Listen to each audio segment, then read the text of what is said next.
I'm Fred Griffith, live from Corky and Lenny's at Cedar-Center. And I'm Joel Rose, and today the man from the Guinness Book of World Records is here to tell us, among other things, about the man who was hit by lightning 7 times. And I'm Wilma Smith. We'll have part 2 of my interview with Donnie and Marie Osmond, plus we'll be seeing some beautiful scenes of their home in Utah. All of that coming up next on the Afternoon Exchange.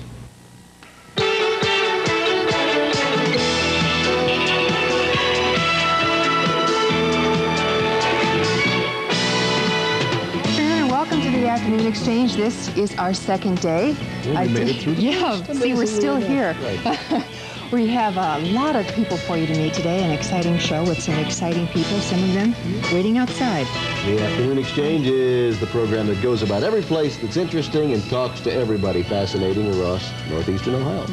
And talking about fascinating people and fascinating places, as you heard right in the beginning, Fred Griffith is at Corky and Lenny's, and maybe you have seen the Afternoon Exchange sandwich at one time or another in some of the advertisements. Disgusting thing, isn't it? Well, yeah, to some it is, right? It depends on how you look at it. But if you were thinking about putting such a sandwich together, we are going to get the recipe direct from the man who put it together, or the woman. I'm not even sure who the cook was in this case, at Corky and Lenny's. Hi, Fred. What's going on there? Well, I'm talking here with one of the impresarios of deli, one of the great impresarios of delicatessen food, and he is Lenny Caden, who is one of the 2 partners here. Lenny, thank you for letting us come here and for discombobulating this whole place just at your supper time. Thank you for being here. And Lenny, you have a partner, it's Corky Curland, and I have a partner at Chagrin. His name is Alex Pearl. Now, how long have you fellas been doing deli work? We've been in business for 22.5 years. What kind of changes have been taking place over those 22 years in doing delicatessen work? In our particular kind of business, not too much, because we're an ethnic kind of food and it's staying the same. Are you finding that the taste in ethnic food, the desire, the demand for ethnic food is continuing to stay up? Are the younger people coming along and wanting it? Very much so, very much so. How have prices changed over 22 years in dealing with these wonderful things you have in this case? They're moving with the times. They're coming right along with everything else. Would you want to give me, let's say, a comparable price on, let's say, lox? Well, lox, when I went into business, was $2.49 a pound, but today it's $11.99. And that's just a little old salmon. That's just little old salmon. Well, now, typical deli items, what are the big things that come out of a delicatessen case? What are the things that people want most when they come to a place like Corky and Lenny's? The most popular item on our menu, I would say, would be corned beef and chopped liver. And, of course, all the other delis that go with it, turkeys and pastrami's, especially Romanian pastrami, which is the New York item. It's very popular. What's the difference between pastrami and corned beef for those of us who might not know? Corned beef is a brisket, and Romanian pastrami comes from the navel of the animal. And we're going to now recreate the fabulous sandwich that Corky's and Lenny's made for our advertising campaign. And the whole motif for our advertising included that giant sandwich, and it was in our newspaper ads, it was in our television ads, and we went on the radio. Now, over here is Milt Harris, who is a manager. He's been doing a lot of deli work for a long time. He's been with us since we started. Well, now, if he's been doing deli work for 35 years, which is what he said he did, how come you tell him not to cut his hand? Because it's always a probability. I saw him a minute ago. Now, what he's starting to do is to assemble the sandwich. But I saw him a minute ago. One of the fellows down the way there said, pound of corned beef. And he grabbed the corned beef, put it on that cutter there, sliced away, and put it on a piece of paper, handed it over to him and said, here it is. And the man down there put it on the scale, and it was exactly 1 pound. Well, that's just a touch that you develop after your years of experience. Hey, Freddie? Yeah, Joel? This is Joel. Be sure that you leave nothing off if you're going to, bring us a little treat back here. Yes? We want the whole works. Well, what all do you want on it?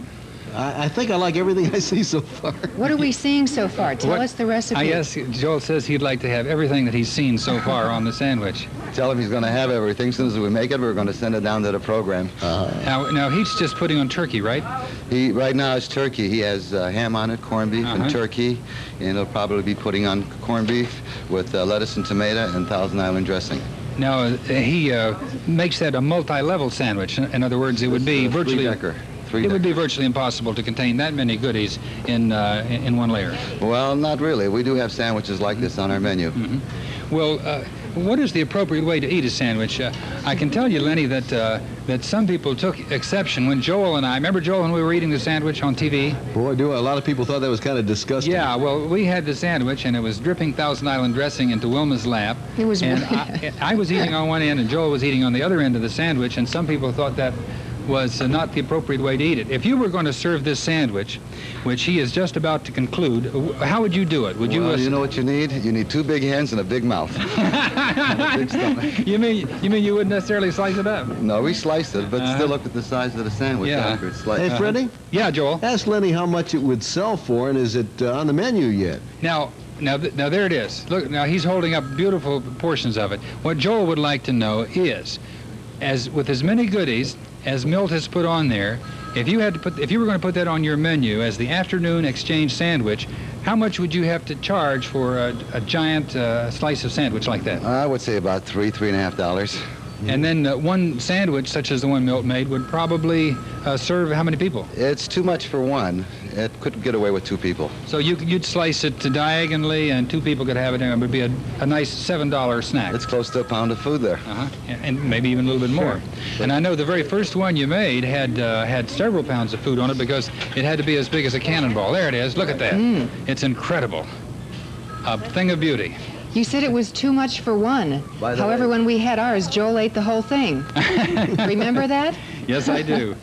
Milt, what have you put on the side there? Potato salad. So we got it doctored up with a little potato salad. That's how it would be served. That would be, I would say, Lenny, for a very hungry person. How would that be served? For lunch or for dinner or for after theater snack?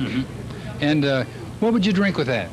Chocolate phosphate. I Very love popular drink, and we make the chocolate syrup ourselves. That's great. I love it. In fact, everything that we sell in the store is really made on the premises. Well, I want to thank you for putting up with us live right at dinner time when everybody's trying to get in and get out. Well, I want to thank you, Fred, for having us as your guest, and I certainly want to tell the viewers with this throng of people here how popular Channel 5 is, your program, and of course you, and from all of us at Corky and Lenny's, we do want to thank you for having us.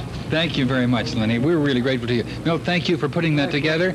What we're going to do is put that in a box and make an endeavor with Patrick over there to get it down to Joel so he can have a bite of it for the program. Joel, go ahead. I just said, ooh, goody, Freddie. How many people came out there to look at you? I'd say, how many people would you say are here, Lenny, just standing around? Oh, I'd say 150. 150 or more, probably. The place is packed. Take a picture of them, David. Put them on the TV. That looks good. Everybody wave. And they're happy. Great. Huh? And they're all happy. Yeah. Well, not too many are fat. All right, so, well, I think that's going to do it for here. Lenny, thanks so much. Thanks to Lenny Caden, who is one of the partners here at Corky's and Lenny's. Milt, thank you for making the sandwich again after having made so many of them for our commercials. And we'll bring that right down to you, you guys. We'll see you. Now here's Wilma. We're looking forward to it. And the marvelous thing about that sandwich is it has no calories. Yeah, You didn't know that. I noticed that. Right. We're going to have a unique look for you at electronic boxing.